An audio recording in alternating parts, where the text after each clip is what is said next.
Hi, everyone. Ed Bixby here from the Global Green Burial Alliance, and this is Spotlight Now.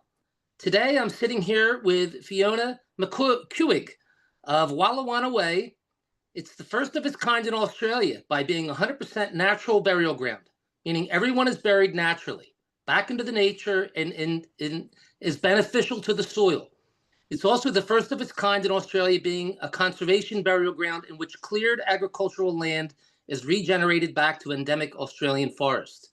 The founder, Fiona McCuaig, was inspired to establish Walawaani after watching a documentary called A Will for the Woods, where an Australian documentary maker called Amy Browne followed a man in America who was dying of cancer and his pursuit of finding a natural burial ground.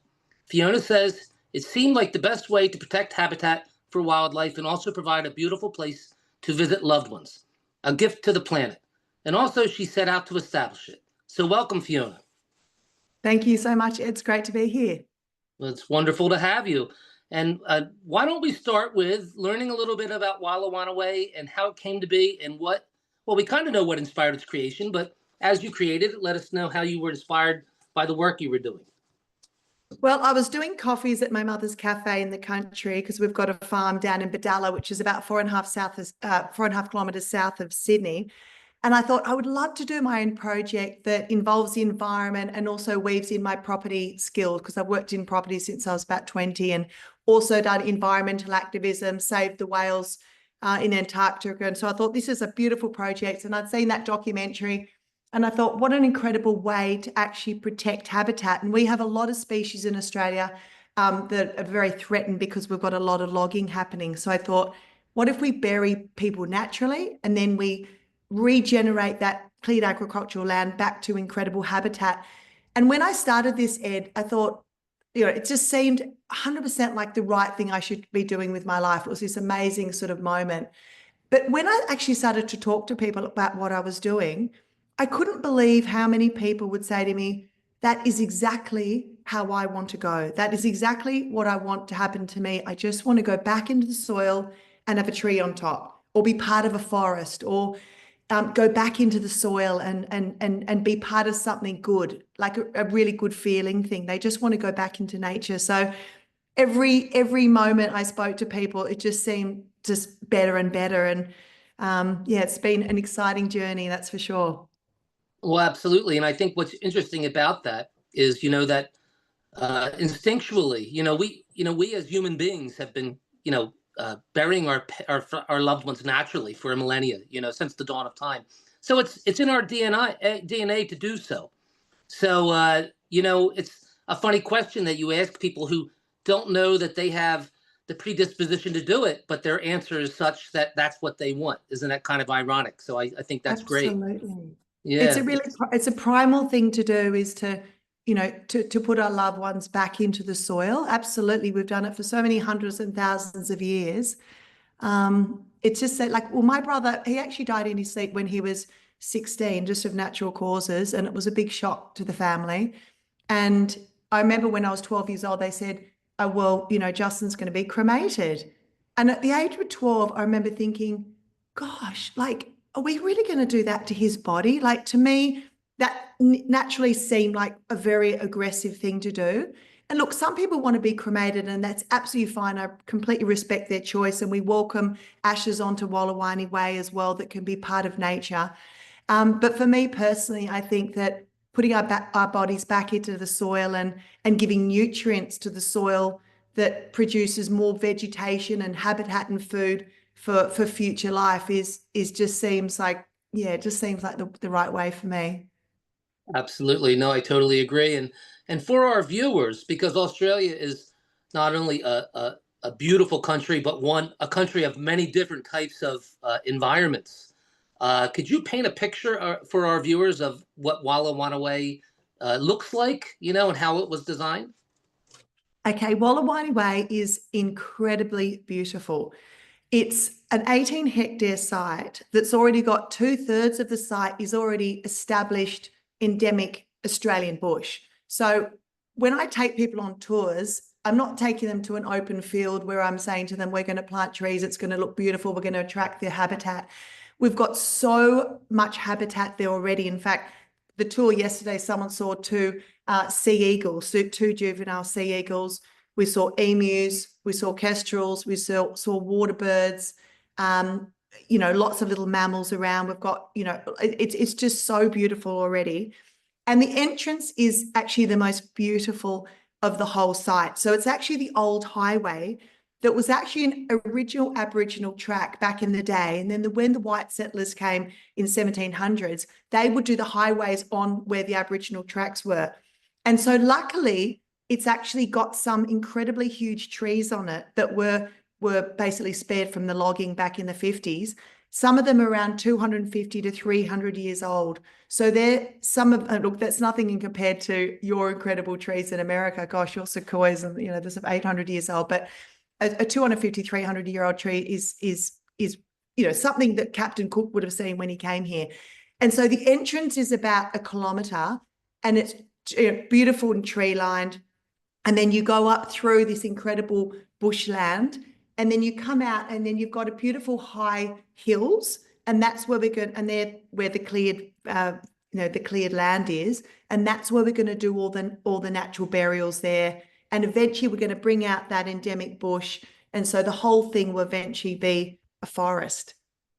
Wow, that sounds absolutely beautiful. I mean, I can picture it now in my mind's eye. It sounds beautiful. When the families come, I mean, what would a funeral service look like? What is the Walawaani Way experience? It is what anyone really wants it to be, because what we have here in Australia is different to America and the UK. Particularly in Australia, our industry is very tightly held by a couple of big companies. And so what people are lacking in Australia is choice. So right now, if you wanted to get buried back into nature in New South Wales, which is my state, you actually couldn't. We're about to have our first burial, hopefully in about 6 weeks' time. It's been a long journey. We're just finishing the construction. But you were given the choice of cremation, or you had a burial where you were kind of forced to buy a coffin that had the glues and lacquers and screws and plastic linings. And so that was it. And when you're getting people in a time of grief or shock, you know, they don't really ask a lot of questions. They just say, okay, well, what do I need to do? And yes, you need to buy this minimum $5,000 coffin, and this is the way we'll do it. So I'm saying to people, how would you like to do it? And how would you like to celebrate that person? What we're really encouraging at Walawaani Way is to be buried in a shroud. And that can even be a sheet from your house, a king or queen size sheet. And it can be wrapped with maybe ties from that person's cupboards or scarves. Like, we like the idea of the shrouds because we're looking for the best decomposition of that body back into the soil, the quickest and most graceful. So a shroud is the way that we can really get that body back into the soil. We'll put some really beautiful, high quality soil in there, and we'll put something called a burrowang frond in there to create air pockets within that environment.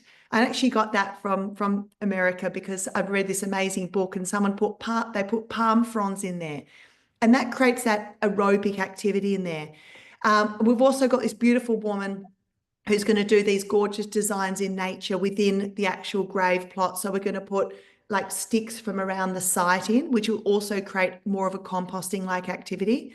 And then we will need, like, after people are buried, we will need to let that soil settle. So we'll probably bury about 5 or 10 people, let that soil settle for about 9 months, because obviously it's quite a sort of active process, the decomposition. And then we'll invite the family and friends to come and do the plantings. And that will not just be one tree over one person, because we're actually creating a very high biodiversity situation of actually getting many, many different species back. And we've got things called the kangaroo and wallaby grasses, the mid-level, and definitely the spotted gum, which is the biggest of all the eucalyptus, because we want to create that real biodiversity, because that really is, you know, replicating what's been happening in this existing forest, and we'll be able to support a variety of, you know, fauna, basically. Some of the species we're concentrating on is something called the glossy black cockatoo, and that is absolutely a beautiful bird, and it's very endangered at the moment. So we'll be planting a lot of the casuarinas for them. And we've already started to have some fantastic collaborations with other organisations. For example, the Koala, Eurobodalla Koala Project, they've just planted 120 trees for koalas, and that's creating corridors within the site down here. So hopefully eventually we'll get some koalas that are actually, they're living actually not too far away from here in the Bodalla State Forest. So yeah, look, it's all about people, it's all about the environment, and it's all about education as well. And I've already sold 64 writer burials, which has been absolutely incredible. And every time I go to the supermarket or people tap me on the shoulder and they say to me, I'm going to be at Walawaani Way one day. That's exactly where I want to be. I want to be in nature and I want to give my body as a gift back to the planet. So yeah, I think it's going to go well, and hopefully we can create more of these, Ed. And the end goal is I'd like to go to my deathbed and know that there's all this incredible habitat that's protected. Absolutely. And, what's interesting for the viewers to understand is that you've got it all right in the sense that, when you're burying a shrouded body, the majority of all that earth that comes out, that the volume is fluffed up, goes back into that site immediately, unlike having something that would, create a mound, or you'd have to wait a long extended period of time for it to collapse with a container, allowing it to settle properly. So you guys are doing it right. And I love to hear that. And I like the idea of the biodiversity because it's really important not to make it look like a Christmas tree farm. It really truly is supposed to be a forest, and I do commend you for that because, you have to create for the future. And that's what you're doing, for the future of the planet, the future of the community, the future of the wildlife. Uh, Now, with us talking about this, I've heard what you said about, some of the there's some organizations that kind of, tell people what to do, and people are always, in this day and age when it comes to death, they don't ask a lot of questions because they don't realize they can. We're changing that. But what is the availability of green burial in Australia now? I mean, obviously you're seeing interest in eco-friendly funeral options. Are you seeing more growth, or how's that going? Look, absolutely. And I've got to say, whatever happens in America, Australia follows. So we really look at what you're doing over there because we're very similar people, I'd say, the way we live. Absolutely there is. But only in the last 3 years, I'd say, has there been this huge sort of awakening of that cremation's not great for the environment, and that, quite a lot of stories are coming out where they're saying, I just wanted this, but I didn't have the option. So there's been this incredible media in the newspapers, the magazines. Ray Martin, a famous television guy, he's just done this incredible 3-part series. He actually went to visit the wonderful recomposed Katrina Spade in Seattle, went to interview her, looked at, and really people are starting to really talk about it, and people are coming on my tours and I say to them, you don't need to make a decision. I'm not going to sell you a burial. What's so great is that you've come here to learn about your options. So when the time comes, you well equipped with knowing, what there is out there as the option. And it's just been, I just really appreciative of people that, really getting this knowledge happening, which is amazing. Yes, absolutely, Ed. People are really, everyone's becoming more climate wise, I suppose. And they're also feeling a little bit paralyzed in their day-to-day life, that what's happening to the planet is so hard to change on an individual basis. And so they love the fact that their end-of-life option is going to be a really positive one. That's where they can actually physically do something, because it is tricky. It's like, oh, cars are causing pollution, but we all need cars. We all need to get around. We're living in this society that we can't just say, oh, I'm going to stop doing any carbon.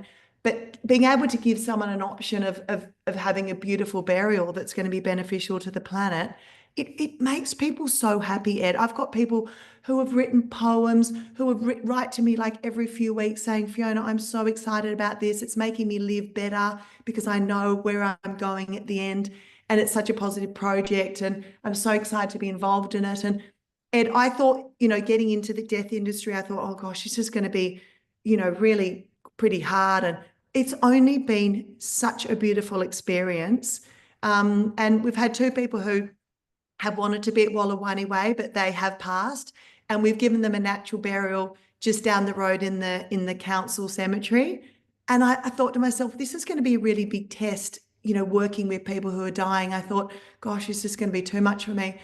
But when I was there and I was showing someone their plot, and she was dying of pancreatic cancer, and she cuddled her husband and she started to cry when we found this beautiful natural burial, it was near a tree. It was the weirdest feeling, Ed. I was like, you know what? This is exactly where I want to be, because I want to be here to make things better for people. I can't change the fact that this lady's going to die, but what I can do is I can make the experience more beautiful. And it's just got so many facets of wonderful parts to it, I suppose. And I can't wait to come and visit your burial, Ed, and learn all the amazing things and knowledge that you have as well, because that's really part of my learning of Walawaani Way is taking all these bits from everyone else's knowledge and making something unique here in Australia. Well, absolutely. And, in this movement, we're a family, all of us together, and we should be working together and learning from each other. And it's a death positive experience. See, everyone is going to die. So to face death in a way that celebrates the life that was lived, that's empowering. And for that person to realize that maybe death isn't the final thing. Maybe I will become something more, be part of our living environment itself.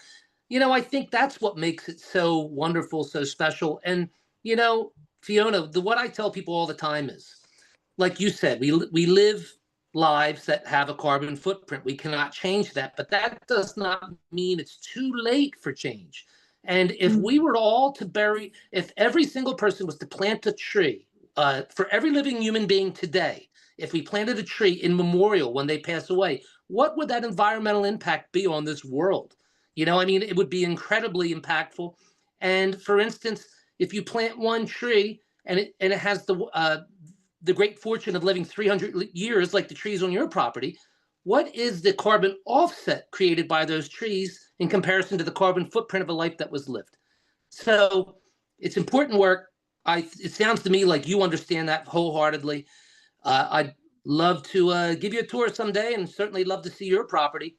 And oh yes, you're welcome anytime. Yes. This brings me to the best part of what we do.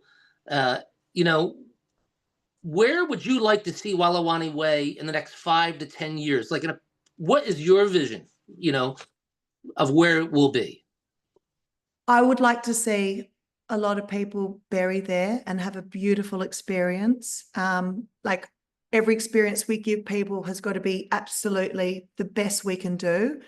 I want to be able to be a model that people can replicate around the world. And I would like to see more habitat protected. I think because, as I said, at the end of the day, having beautiful bodies there is the least reason that the government can come through and say, right, we're going to put a highway here, or we're going to do housing here. And I would love to see Australians celebrate death more, talk about death more, and have more ritual. That's what we're missing here in Australia. You look at all these other cultures, the Balinese, they parade the person around for a whole week, and having the body at home. The Irish have the body at home. The Maoris in New Zealand have the body at home for 5 days. People don't even know here in New South Wales, you can have the body at home for 5 days. They go, oh, can you? And I say, maybe 5 days is too long, but maybe having the body at home for a day or a night is a beautiful thing. And I want death to be something that we weave into our culture, because at the moment it's like, oh, why would you bring up death? Why would you lower the mood? Oh gosh, why would you want to talk about that, darling? Or, it's sort of like, don't talk about it, pretend it never happened, cremate them or bury them and move on. And I don't think that's healthy for our sort of well-being and happiness.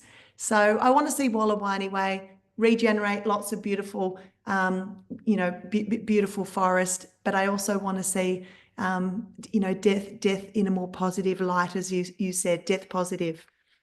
Absolutely. And that's a beautiful vision and wonderful sentiment, and I'm sure it will come true. So, Fiona, we here at the Global Green Burial Alliance appreciate what you do, what you've created. Thanks for joining us, Fiona. Viewers, you can learn more by visiting WalawaaniWay.com. And it's been an absolute pleasure. We really appreciate it, Fiona. Yeah, and I invite everyone to come to Australia and come for a tour. I'd love to show you the site. Yeah. Absolutely. Thank you, Ed. It's been a pleasure. And it's and wonderful to be a member of your organization as well. Thank you Thank so you, much. Fiona. Thank you. Okay.